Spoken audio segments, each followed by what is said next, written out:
Hi, hello, and welcome. This is Sarulata from Changalpet. Today we are going to see about the objectives and the features of MBO of class 12, third chapter.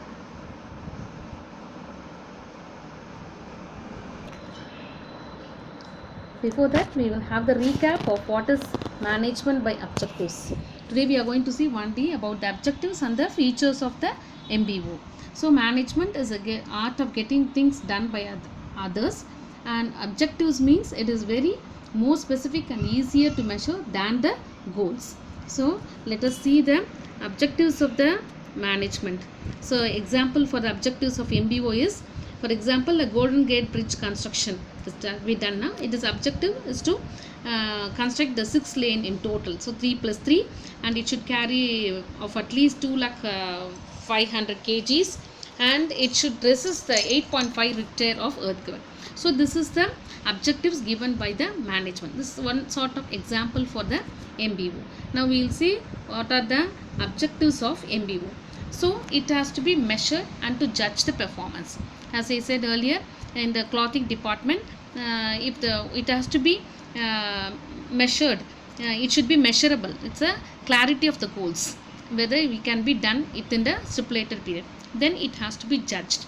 And also the second one is, it should relate the individual performance to the organizational goals. So the organizational goal is to produce and give them 1 lakh units of cloth or the finished cloth materials to the market. So the individual goals should also should be related. So whether he can produce 100 units per day, okay, the employees, that the subordinates goals and the organizational goals should be go hand in hand. It should relate with the individual performance. And the third one is to clarify both the job to be done and the expectation of the accomplishment. So what is expected from the management and what job has to be performed by the subordinate should also be clarified. And the fourth one is to foster the increasing competence and the growth of the subordinates. So by motivating them, by giving them enough confidence, every now and then having the periodical meeting or discussion with the subordinates, the growth of the subordinates should increase their competency. And the fifth one is to enhance communication between the superiors and the subordinates. This I have already said. So every now and then we have to, they should have the periodical meetings. That is, both the superiors and the subordinates should have the meeting. What should be done, within which what time, what work has to be done, how smart it has to be done. It should be discussed every now and then. So there should be a proper communication between the superior and the subordinates. And the sixth one is to serve as a basis for judgments about the salary and the promotion. So what the performance done by the employee should be assessed, or it should be judged, and based on the judgment they have to give the promotion or the increments or whatever it is. And the seventh one is to stimulate the subordinates motivation. So if they have given enough promotion or increments or bonus or incentives, they will get motivated and they will set the standards higher and they will achieve more. And the eighth one is to serve as a device for the organizational control and integration. So the subordinates, they work as a device between the control and the integration of the organization. So only through the team, through the employees, through the subordinates, the organizational goals can be achieved. So this is the main purpose of the objective of the MBO. So what is management by objectives? What it is intended primarily? So it should measure and judge the performance. Individual performance should relate to the organizational goals, clarify both the job to be done, and it should increase the competency of the subordinates. Communication should enhance between the superiors and subordinates, and it should serve, the MBO should serve as a basis for the judgment for the salary or the increment, and it should stimulate the subordinates motivation, and it also serve as a device for the organizational control and the integration. Next we are going to see about the features of organization. Features of MBO. What are the features? So an attempt is to be made by the management to integrate the goal of the organization and individuals. This will lead to the effective management. So every now and then the goal of the management and the goal of the individual or the employee or the subordinate should be integrated in order to attain the goal. This is the first feature of the MBO. And the second one is MBO tries to combine the long run goals of organization with the short run goals. As I said earlier, long run goals means in 1 year 1 lakh units of the cloths has to be produced and sent to the market.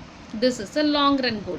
What is a short run goal? It may be for 1 week or 1 month 100 units of the cloth should be finished and sent to the production department or some other next department. So MBO always tries to combine the long run goals with the short run goals. And the third one is the features of MBO. Third one is management tries to relate the organizational goals with the society goals. So the organization or the management have some ethics and they also have social responsibility. So when they do any activity, it should keep in mind the society goals. Okay. And the fourth one is MBO emphasizes not only on the goals but also on effective performance. So they are not only aiming about the goals, the performance should be the best. Attaining 1 lakh units of the cloths in 1 year is not a goal. It is not a achievement. What should be the achievement? The product should be the best. The performance should be the best. It should meet the customer's satisfaction. That is the feature of the MBO.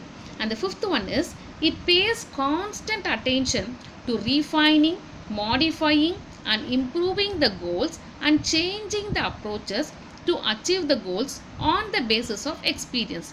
For example, when they are producing the cloths for the children, for the kids, okay, every now and then they like the kids like the attractive colors, they like the cartoon characters.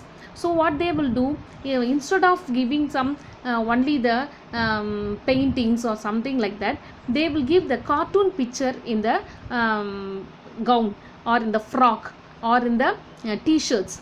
So every now and then they refine and they modify and they improve the production. They will every now and then they will change. They are flexible towards the changing environment, changing situation. So they change the goal based on their experiences. And the next one is it increases the organizational capability of achieving the goals at all the levels. So not only the organization work towards the goals, but also all levels means all the departments, each section of the organization should have the capability of reaching the goals within the time frame. The seventh one is high degree of motivation and satisfaction is available to the employees through MBO, because every now and then the subordinates are judged, their performance has been appraised and they have given increment or incentive or bonus. Based on that, the employees are motivated and they get the satisfaction of doing their job. This is the features of the MBO. Next one is eighth one, recognizes the participation of employees in the goal setting process. See, while setting the goals, the management alone does not do that. They discuss with the subordinates. They will consult them whether it can be done within the stipulated period, whether they can cooperate with them. They will discuss. So they will recognize the participation of the employees before setting the goals. And the ninth one is aims at replacing the exercise of authority with the consultation. So it gives the authority to the subordinates and also they consult them whom can be given what authority. Some will be very good in supervision, some will be very good in protection. So each one will be given the authority according to their skills. Okay. And it will always motivate the employees. When they have given the responsibility, it will motivate them and it will give them satisfaction. Okay.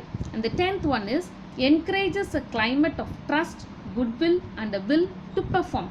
Since the organization always consults the subordinates, always keeps them with a discussion every now and then in setting the goals, it will improve the trust and the goodwill to perform for the employees.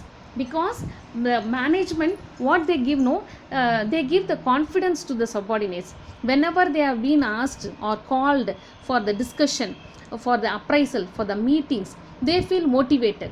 Aha, they are calling us, they are consulting us, they are discussing with us. Why don't we achieve that? We have to do it in a different way. We have to get the appreciation from the management.